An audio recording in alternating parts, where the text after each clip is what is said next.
¿Qué tal? ¿Cómo están? Los saludamos a todos y a todas y les damos la bienvenida a esta nueva edición de resumen semanal de Senado Noticias. Vamos a comenzar con una información muy relevante y un proyecto de ley que concluyó su tramitación en el Congreso Nacional. Hablamos de la iniciativa que crea el Sistema de Garantías de la Niñez. Primero, el informe de la Comisión Mixta fue respaldado en la Cámara de Diputadas y Diputados y después el Senado hizo lo mismo, quedando en condiciones de convertirse en ley de la República. Todos los detalles se los contamos en la siguiente nota.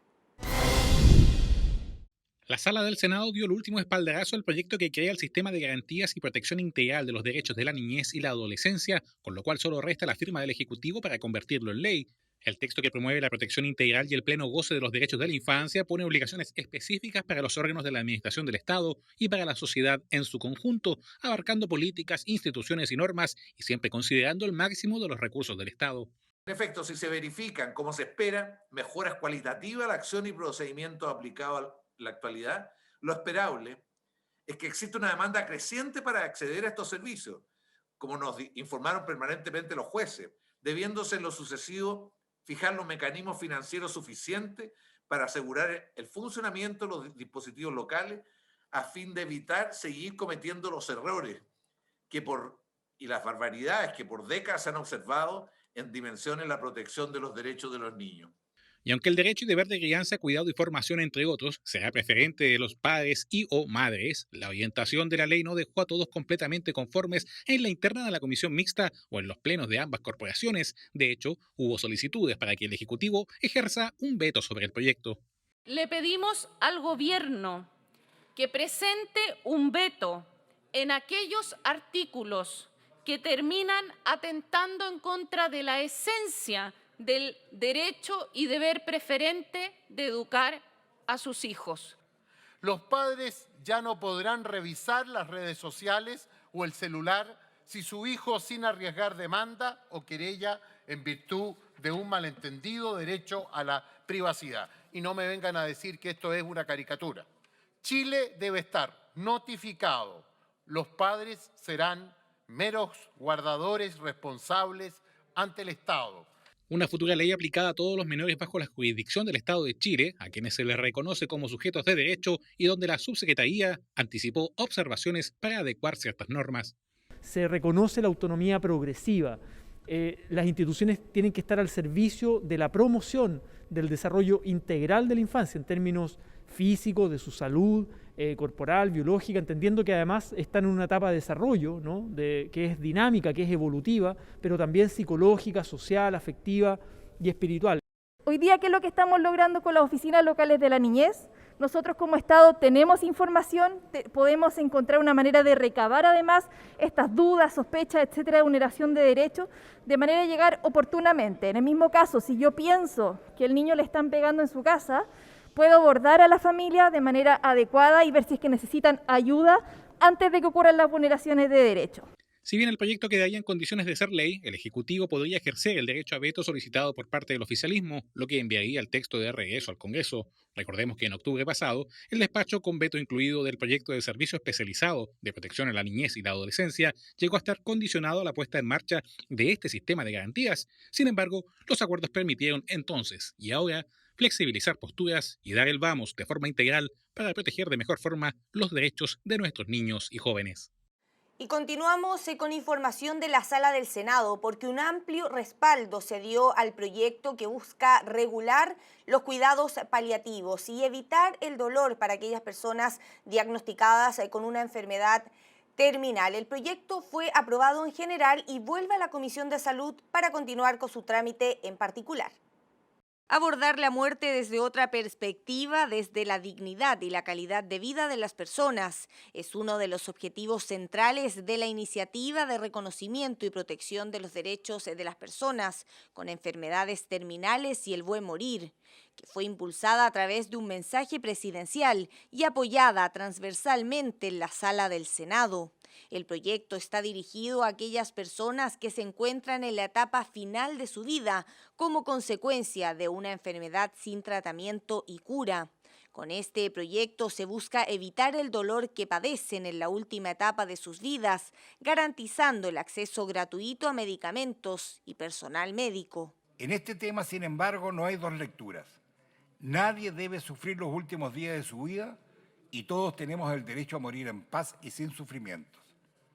No hay dudas en cuanto a que es imprescindible garantizar, sin exclusión ni discriminación alguna, las intervenciones sanitarias integrales necesarias para mejorar la calidad de vida de los pacientes y sus familias. Actualmente, señor presidente, los cuidados paliativos solo están financiados en nuestro sistema de salud para los pacientes oncológicos, pero las enfermedades que requieren de este tipo de acompañamiento profesional multidisciplinario son evidentemente muchas más. El proyecto de ley que se discute hoy busca asegurar la dignidad de la persona que padece de una enfermedad terminal y el de su familia o cuidador.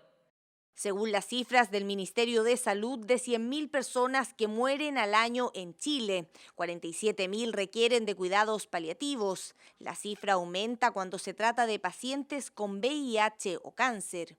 El proyecto en segundo trámite constitucional regula los cuidados paliativos, define que es una enfermedad terminal y establece que siempre debe ser diagnosticada por un médico y el derecho del paciente a ser informado sobre su estado de salud de forma oportuna. Considera además apoyo psicológico para sus familiares y cuidadores, eso entre otros aspectos. El proyecto fue valorado por parlamentarios y parlamentarias y se hizo ver la necesidad de establecer formas de financiamiento permanentes. Que una de las grandes deficiencias de este proyecto es no tener financiamiento contemplado, no tener financiamiento inicial para la formación de los equipos, para efectivamente garantizar este derecho. Pero quiero hacer mención a la parte más importante, porque hoy día aprobamos la idea de legislar. Y lo más importante tiene que ver con la humanidad, como humanizar la salud y el trato a una persona que enfrenta una enfermedad compleja. Espero que en la ley de presupuesto, tal como lo dice este proyecto de ley, seamos capaces de ir apoyando específicamente las partidas que tengan que ver con cuidados paliativos. De esos recursos va a depender fundamentalmente el éxito de la labor que tanta gente con mucha vocación hace en los distintos hospitales de nuestro país. Tras la aprobación de la idea de legislar en la sala del Senado, el proyecto vuelve a la Comisión de Salud para continuar su trámite en particular. El plazo para presentar indicaciones es hasta el 9 de julio. Y este día jueves, la Sala del Senado realizó una sesión especial para analizar la situación de los migrantes en nuestro país, específicamente las expulsiones que se han hecho a extranjeros. Para conocer más detalles sobre esta sesión, vamos a tomar contacto de inmediato con la periodista Camila Silva Peñailillo. Camila, ya te escuchamos. ¿Qué tal? ¿Cómo están? Así es, la Sala del Senado abordó esta semana la política del gobierno respecto a las expulsiones masivas de migrantes y sus respectivas situaciones en términos de derechos humanos. Durante la sesión, el subsecretario del Interior, Juan Francisco Gali, expuso sobre estos procedimientos y sus respectivas justificaciones en el marco de esta política migratoria de nuestro país.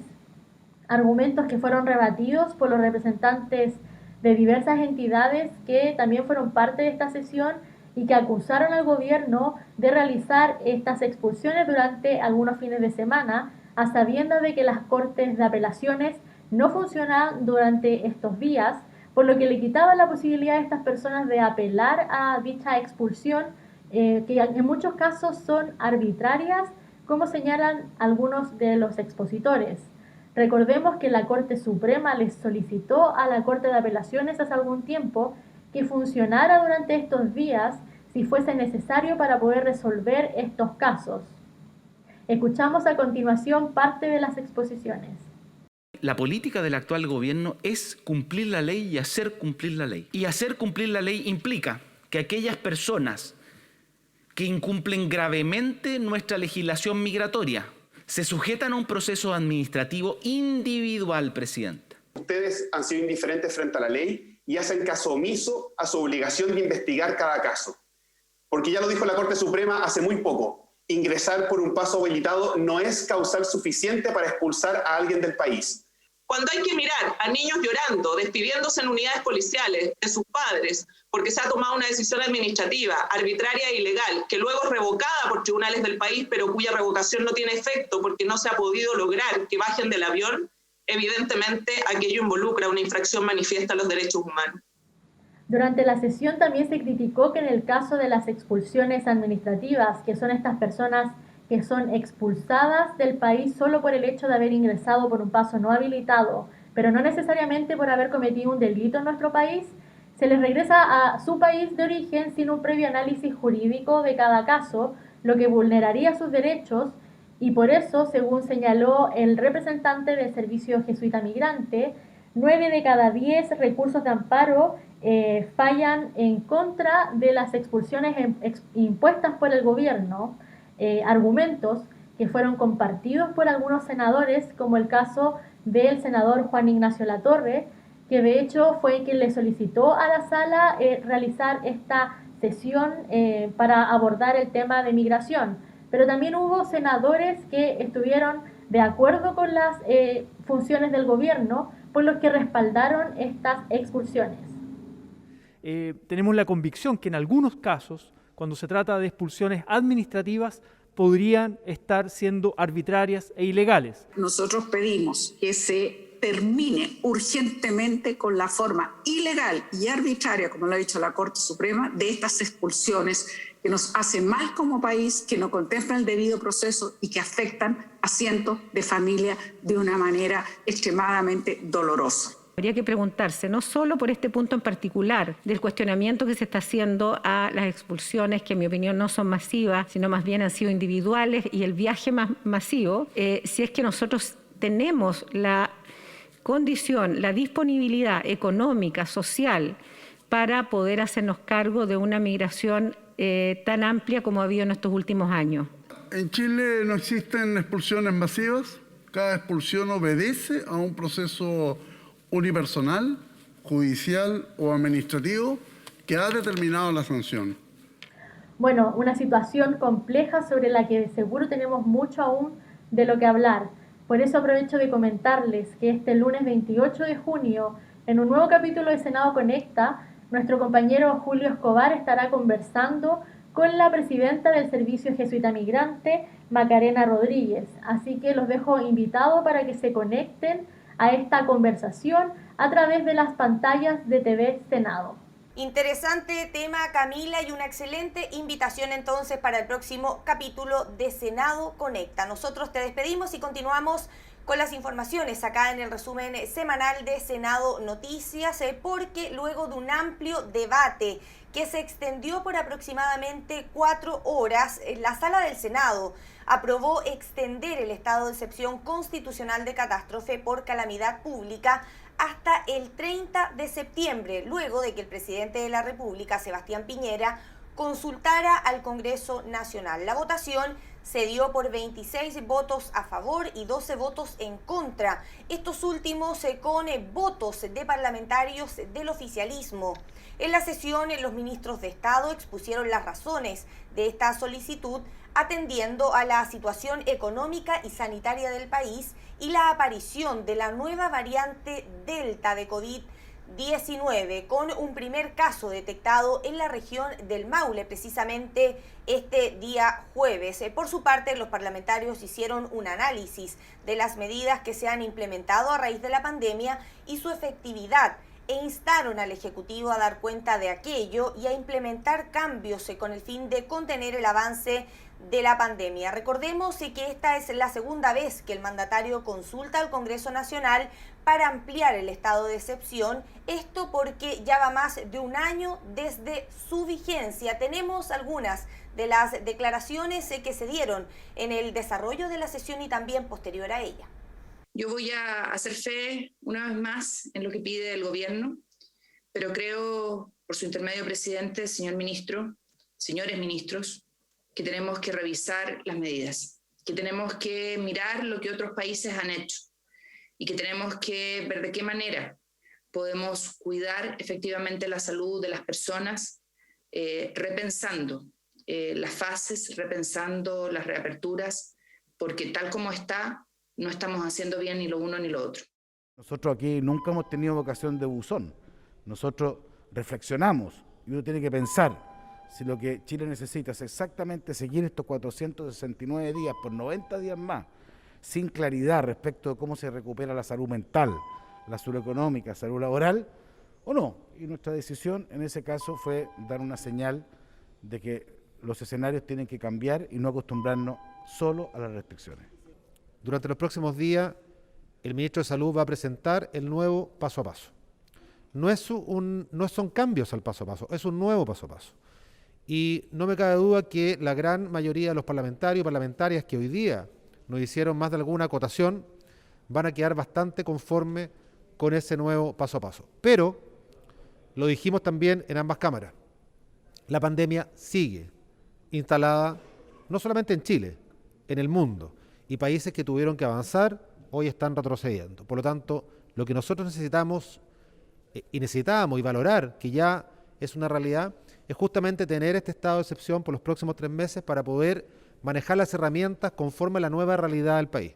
Y ahora le contamos que un grupo de senadores y senadoras se presentaron una ley interpretativa con el fin de asegurar que los feriantes y las pequeñas y medianas empresas puedan acceder a los beneficios que han surgido a raíz de la pandemia por COVID-19. ¿De qué se trata esta propuesta? Lo vemos en la nota. Con lluvia, con frío o con calor se han mantenido al pie del cañón durante toda la pandemia y han sido proactivos al generar las condiciones necesarias para que las ferias libres puedan funcionar, reduciendo el riesgo de contagio. Junto con ello, los feriantes también han visto la llegada de numerosos vendedores ambulantes que en sectores aledaños o en los pasillos de las propias ferias le hacen frente a la cesantía que ha tocado la puerta de muchos hogares chilenos. Hemos tenido pérdida de capital, estamos en cuarentena, hay ferias que no han funcionado, lisa y llanamente, ¿cierto? Por una decisión municipal. Entonces creemos que no somos una excepción y por tanto tenemos las mismas necesidades que tiene todo el resto de la población. Es por ello que fueron parte del acuerdo al que llegó el Congreso para que el gobierno los incluyera en el bono alivio, que se estima beneficiará a más de 800.000 micro, pequeñas y medianas empresas. El requisito que los feriantes debían cumplir era tener vigente su permiso municipal. Sin embargo, se estaría interpretando la ley de otra forma por parte del gobierno, agregándose otros requisitos. Uno tiene la impresión, para decir con franqueza, que estamos frente a una interpretación chamullenta del articulado, ¿ah? Entonces no son, digamos, prácticas propias de un gobierno de este país. Yo hago un llamado al gobierno que recapacite, que no es posible que le dé la espalda a los feriantes que además nosotros representamos y que no es posible que esta situación siga así. Son aproximadamente 50.000 locatarios de ferias libres que van a acceder a este beneficio. Hoy día el gobierno se lo quiere negar y se lo quiere negar a través de una tinterillada porque no los está reconociendo como microempresarios. Pero hay muchos municipios que el permiso municipal lo van otorgando de día en día. Entonces yo entiendo de que el bono es para quienes tienen una regularidad en la actividad como feriante. Por este motivo es que las senadoras Adriana Muñoz y Yasna Proboste y los senadores Álvaro Elizalde, Alejandro Guiller y Juan Ignacio Latorre decidieron presentar una ley interpretativa que haga modificaciones a lo ya promulgado y así no queden dudas de que los feriantes podrán acceder al bono. Desde el oficialismo llamaron a respetar lo acordado y corregir lo que sea necesario. No es posible, como decía la presidenta del Senado recién, que desde el sur un Ceremi diga que se puede acceder al bono con permiso municipal y desde la metropolitana nos digan que tienen que hacer iniciación de actividades. Interpelamos al gobierno a que sea serio, a que realmente le dé la cara a más de 50.000 feriantes que hoy día sabemos que están incorporados a los beneficios. Por eso que creo que es importante que el Ministerio de Economía lo regule, lo reglamente, pero entendiendo que la norma que aprobamos apunta a aquellos que no tienen iniciación de actividades. Perdón, porque los que tienen iniciación de actividades ya están en la ley general. La moción de carácter interpretativo ya fue ingresada a trámite en el Senado. Durante la próxima semana debería ser despachada por la Comisión de Economía para que la Sala del Senado la envíe a segundo trámite. Cabe recordar que las postulaciones al denominado bono alivio o bono pyme podrán realizarse a partir de los primeros días de julio y los pagos serán efectivos a los 20 días después de hecha la solicitud. Y ahora le contamos que durante esta semana se constituyó una comisión mixta, la que tiene como objetivo resolver las diferencias que han surgido en medio de la tramitación del proyecto de reajuste al salario mínimo. ¿En qué va toda esta tramitación? Lo actualizamos en la siguiente nota. Llegó desde la Cámara Baja al Senado sin acuerdo con el Ejecutivo sobre el monto a reajustar. Fue rechazado por las Comisiones Unidas de Hacienda y Trabajo y como recomendación de algunos parlamentarios, enviado a comisión mixta por la Sala del Senado con el fin de apresurar su tramitación. Entiendo que tampoco el rechazo es un rechazo en mala leche, por así decir, tampoco un rechazo porque no se esté dispuesto a nada, es más bien preferir otro camino que es de ir a una mixta, en el sentido de rechazar ahora para en conjunto con los diputados tratar de generar un escenario de acuerdo. Yo creo que ir a discusión en la mixta es algo que debiera permitir profundizar en todo este debate, porque hay muchas cosas que a lo mejor podemos llegar a estar de acuerdo, pero necesitamos más debate. Y los diputados no solo rechazan, sino que buscar una alternativa lo más seria posible para adelante. La propuesta del gobierno era elevar el ingreso mínimo mensual de los actuales 326.500 pesos a 337.000, es decir, un alza de 10.500 pesos a partir del 1 de mayo de 2021, y llegar a entre 345 o 350.000 pesos en enero de 2022 si la economía del país avanza conforme a lo esperado por el Banco Central. Montos que no fueron modificados en la nueva propuesta presentada por el Ejecutivo ante la Comisión Mixta, pero que fueron complementados con otras propuestas, como la creación de una mesa técnica con representantes del gobierno, Congreso, trabajadores, empresarios y académicos. Entonces creemos que también esta mesa técnica lo que puede generar también es un diálogo un poco más continuo, ¿no es cierto?, acerca del tema de ingreso mínimo, que nos permita también ir teniendo lineamiento hacia adelante. El crecimiento económico, efectivamente esto está, si uno le creyera al Banco Central, que no lo pongo en duda, pero es una proyección. Ojalá que no nos quedemos cortos en eso, porque yo creo que va a quedar internalizado bien fuertemente los 350.000 pesos. Todos temas de discusiones que parecían no llegarían a puerto, pero que finalmente lograron hacerlo, porque la comisión mixta terminó por aprobar el texto propuesto por el Ejecutivo. No es obviamente un salario mínimo que nos llene de orgullo, nunca lo es, más en consideración de no tener las facultades para incrementar el salario mínimo, sino que solo aprobar o rechazar. Por lo tanto, un avance importante, con un incremento más allá de lo que había planteado originalmente el gobierno. Y creo que se llegó a un buen acuerdo en materia de salario mínimo. Primero porque reajusta a 337.000 pesos el salario mínimo, pero con efecto retroactivo, o sea, desde el 1 de mayo. No estoy satisfecho con el salario mínimo que hemos aprobado. Sin embargo, lo que se aprueba depende de lo que el Ejecutivo está dispuesto en definitiva a aumentar. ¿Por qué? Porque si no aprobamos, queda el mismo salario de antes. Antes de ser despachada ley, el informe de la Comisión Mixta respecto al reajuste del ingreso mínimo, asignaciones y subsidios deberá ser votada por la Cámara de Diputados y Diputadas y la Sala del Senado. Y durante esta semana han habido avances significativos de proyectos en el trabajo de comisiones. Este tema lo actualizamos en el siguiente bloque legislativo. 4 acuerdos internacionales sobre el transporte y los servicios aéreos fueron aprobados por la Comisión de Relaciones Exteriores. Se trata de documentos que nuestro país suscribe con República Checa y Bahamas en orden a escritos de 2018 y con Luxemburgo y Ruanda, que estaban a la espera de su ratificación desde 2019. La aprobación va en la línea de la llamada política de cielos abiertos, con foco no solo en el transporte de pasajeros, sino que también en la carga, pensando por ejemplo en las exportaciones. En otro tema, los senadores solicitaron información y una cita con el canciller para abordar la compleja situación política que se vive en Nicaragua. Está bien este acuerdo, tenemos muchos de estos acuerdos nosotros aprobados, solamente si pudieran recordarnos cuál es el estado del arte en América Latina y en América Central o el Caribe con respecto a este tipo de acuerdos. Por lo tanto, estos acuerdos vienen a reforzar esta política que se ha mantenido ya por 4 décadas en relación con la liberalización del transporte aéreo, lo que permite una mayor conectividad, ampliando las opciones también de pasajeros, pero importantemente también de nuestra industria exportadora nacional. Una mirada crítica sobre la falta de financiamiento y la baja relevancia que tiene la medicina paliativa en el actual sistema quedó en evidencia en la Comisión de Salud, y es que mientras la Sala aprobó en general el proyecto en la materia centrado en la situación de los enfermos terminales, en la comisión respectiva, diversos invitados estiman que 125.000 pacientes por año necesitan estos tratamientos, y eso que el conteo no incluye a los enfermos con algún cáncer, un solo hospicio como intermedio de cuidados, 252 recintos paliativos, pero solo 8 salas pediátricas, 20 cupos para estudiar cuidados paliativos, de los cuales este año se llenaron solo 5, datos que de seguro la próxima semana, al revisar el financiamiento del proyecto con el MinSal, serán materia de análisis para dar sustento a la ley en trámite. No tenemos cobertura actual con enfermedades no oncológicas, es decir, los pacientes que son atendidos por las unidades que no tengan patologías oncológicas tienen que costearse los tratamientos, pero en algunos centros los equipos llegan a ser solamente médicos, enfermeras, un químico farmacéutico y no cuentan con todos los profesionales necesarios para una buena atención. Y por supuesto la falta de investigación, donde hay poco tiempo, poco espacio, también hay poco espacio para poder realizar investigación.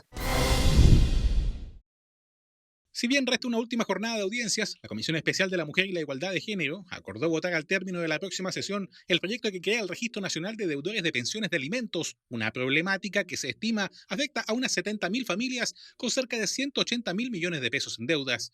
Debido a esto, la comisión, junto a quienes han sido invitados, se propuso llevar esta situación de ser visto como un problema de pareja a uno que compete a todos como sociedad, dando seguimiento a la aplicación de esta ley cuando entre en vigencia y con la premura que se requiere.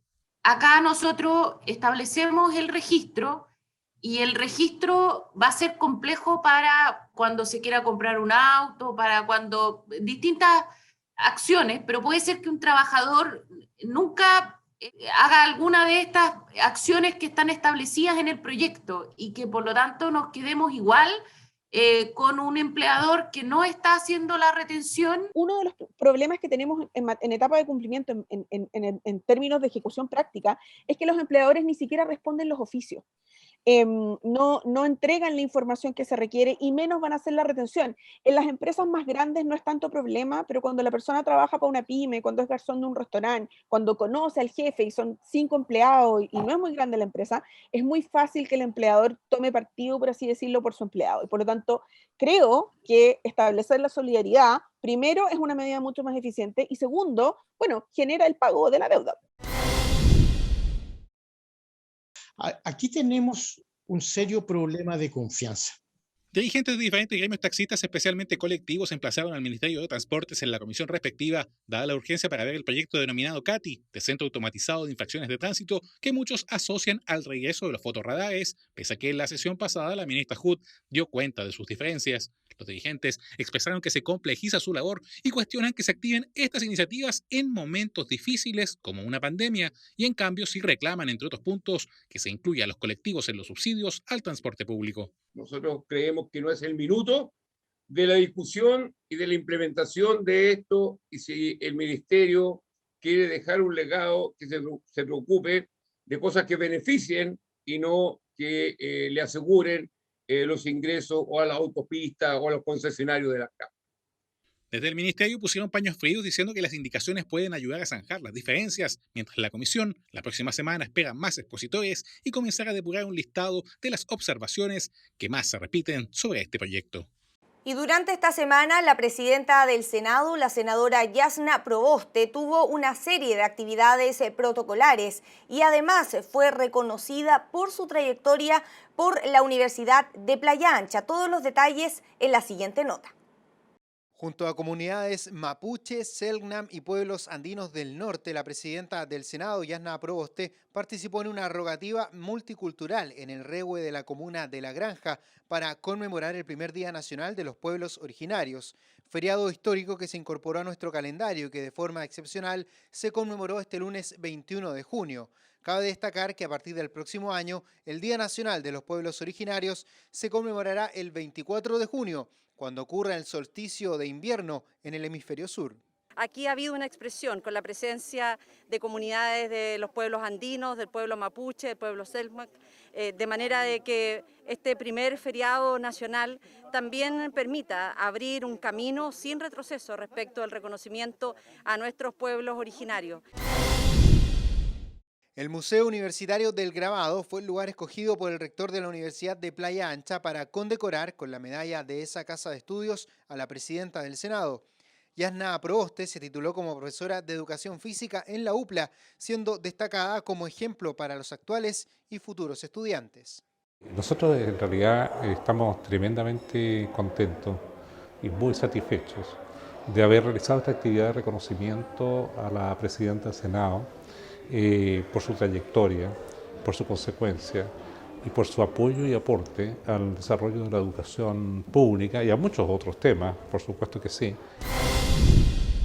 Con el intercambio de algunos presentes se selló la primera reunión entre el recién asumido comandante en jefe de la Armada Andrés de la Maza y la mesa del Senado. La cita se trató de un saludo protocolar en el primer día del almirante al mando de la institución naval. Fue un saludo protocolar donde aprovechamos de hablar de algunos temas que le preocupan a la presidenta, en el sentido del tema de la pandemia, la salud, la autoridad marítima. Ella está muy relacionada con la Armada a través de su región, ¿no es cierto?, la región de Atacama. De esta manera, el Senado y la Armada comprometieron trabajo conjunto en diversas materias de interés. Y recuerde que todas las informaciones que hemos revisado durante este resumen legislativo, usted lo puede ampliar en senado.cl, también en todas nuestras redes sociales. Estamos en Twitter, en Facebook, en Instagram y también en nuestro canal de YouTube TV Senado Chile. Ingrese, suscríbase, reciba todas las notificaciones del trabajo de la sala y también de comisiones, todo eso en nuestro canal de YouTube TV Senado Chile. De esta forma entonces ya concluimos con esta presente entrega de noticias. Como siempre, muchas gracias por acompañarnos y los dejamos invitados a que se queden en la programación del canal del Senado y nosotros nos reencontramos la próxima semana. Que esté muy bien.